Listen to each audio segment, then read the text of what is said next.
Today, remember folks, inflation is political.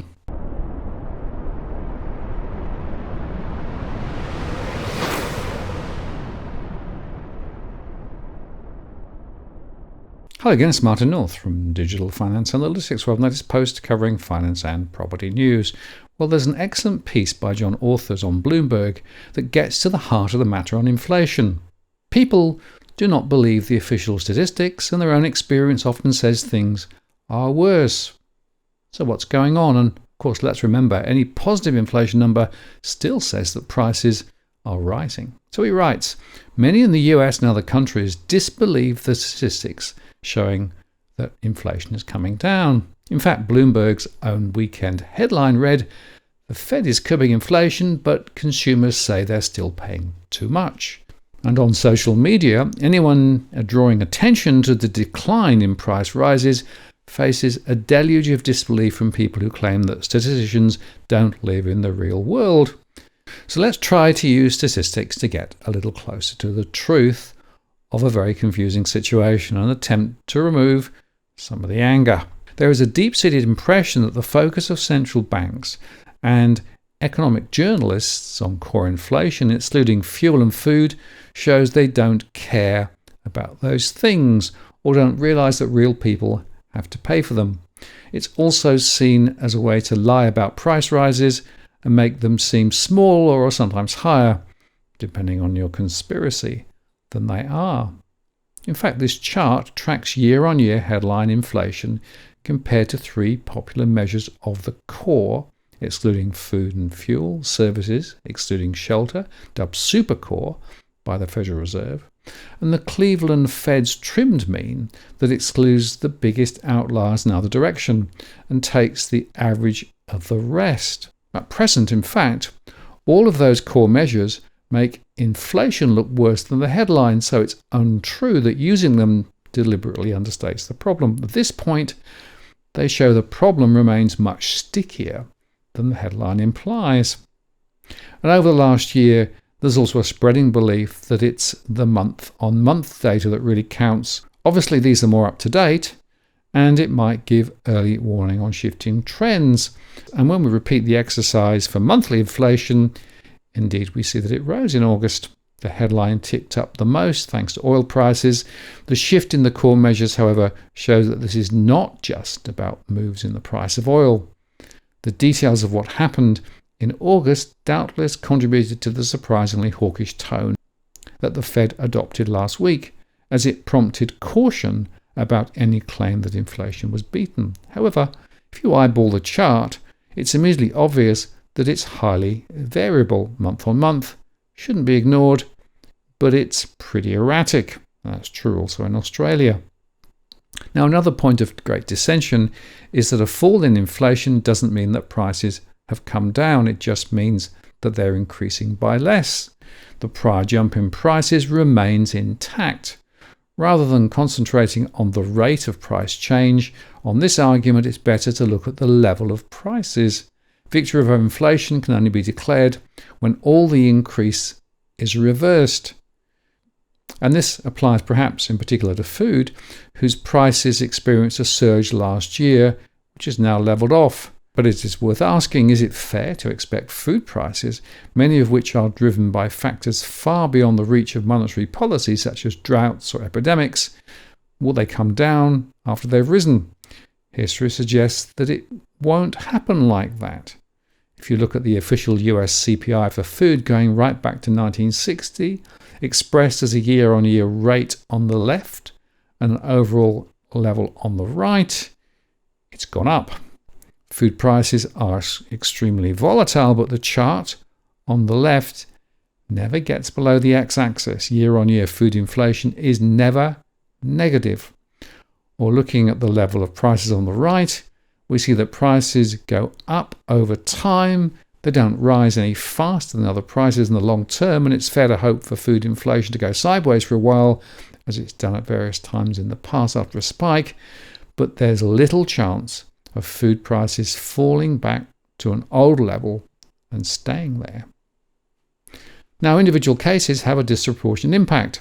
If we see something with our own eyes, or pay for it with their own money, it seems more real. The Bureau of Labour Statistics deals with this by sending hundreds of researchers out to buy items thousands of places every month. But of course, any number of conversations on X, formerly Twitter, can argue the point around a single example.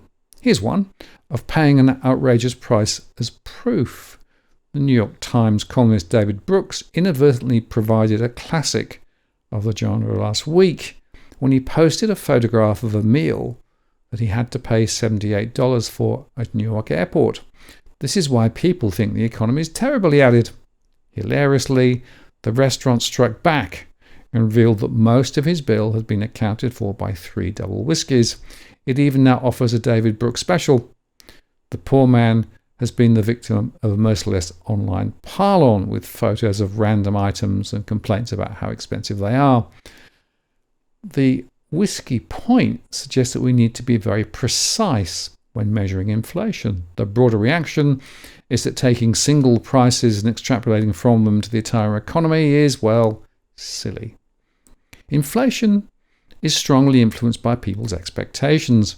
If you think prices will go up fast, you'll buy now, and in the process help those prices rise further. If you see deflation ahead, you'll defer consumption, thus helping a Japan-style slump to take shape. So perceptions of inflation matter.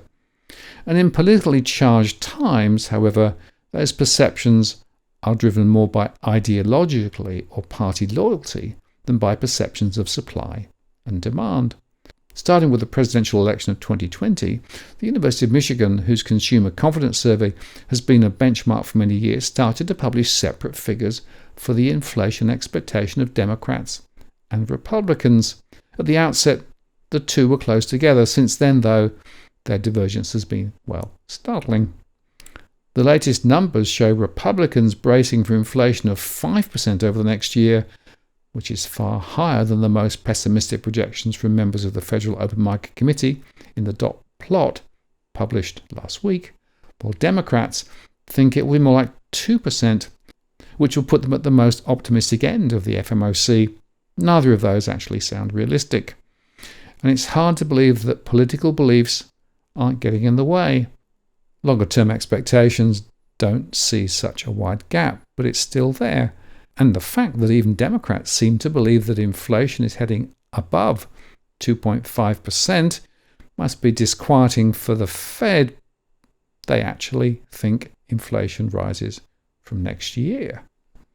So as it stands, politicians doing their job can only make things worse. Incumbents are entitled to quote the numbers that look good, and it's the job of the opposition to point out what's going wrong. That shouldn't lead to quite such divergent realities or to routine acquisitions of lying.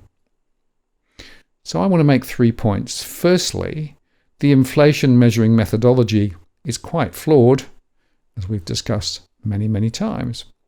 Secondly, picking one data point and arguing that inflation is high or low based on it is indeed troubling because, of course, it's too narrow a view. And different types of people spend in different ways. So somehow we have to get our head around that. But thirdly, the inflation discussion is highly political. And in fact, this is more politics than economics in my view, because of course, different parties are looking for quite different things from the numbers and will pick different numbers accordingly. So, whilst economists might think that measuring inflation is a purely statistical measure, the truth is it's a lot more complex. And as a result of that, we'll have to take the numbers with a big grain of salt, which is a problem, of course, because interest rates are driven off the back of that truckload of salt. Now, if you're buying your home in Sydney's contentious market, you don't need to stand alone. This is the time you need to have Edwin Almeida from Ribbon Property Consultants standing alongside you. Buying a property is both challenging and adversarial. The vendor has a professional on their side. Emotions run high, price discovery and price transparency are hard to find. And then there's the wasted time and financial investments that you make. Edwin understands your needs, so why not engage a licensed professional to stand alongside you? With RPC, you know you have experience, knowledge, and master negotiators looking after your best interests. So shoot Ribbon an email at info@ribbonproperty.com.au, and if you use the promo code DFAWTW/Martin, you can get a 10% discount offer. I'm Martin North from Digital Finance Analytics. Many thanks for watching, and I'll see you again next time.